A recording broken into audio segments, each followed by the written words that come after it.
Magandang tanghali sa inyong lahat. Maghugas ako. Yan, hugasan. Walang nakisabi pero nahugas. Sa ano kami nagluluto? Sa kahoy. Kwento ko nga naman sa inyo. Pakita ko sa inyo.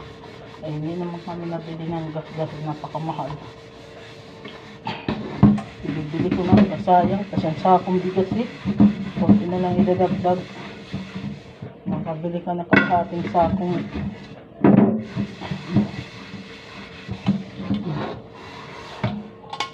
Ito oh.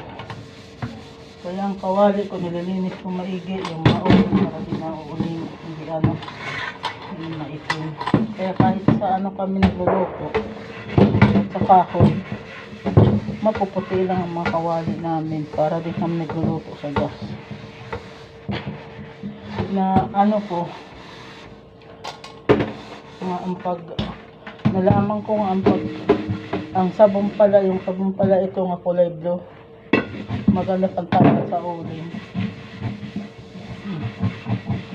Huwag lang yung puti, yung blue lang sabon. Tapos di mo na kailangan ng yung parang kawad na pangkiskis ng kaldero, pang is-is, kundi ito lang as bright ito. Hindi pa nakapasira.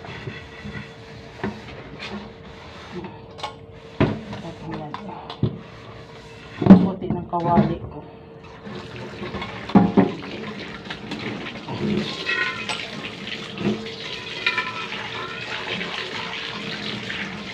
Ang linis.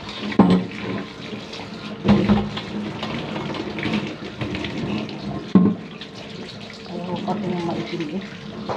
Ngayon, pag hinawakan mo yung uling dikit sa balat sa ano mo, balat.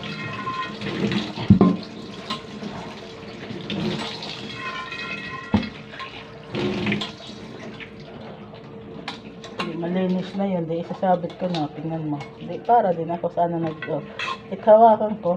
Wala.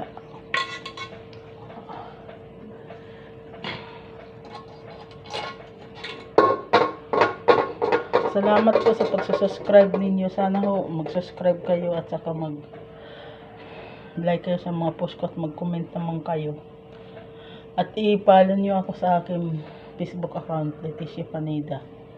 Maraming salamat sa inyo. Happy New Year. Sana ngayong maswertehin tayo. Tayo ng mga kapo sa buhay, maswertehin tayo ngayong 2025. At huwag tayo pabayaan ng Panginoon. Bye-bye.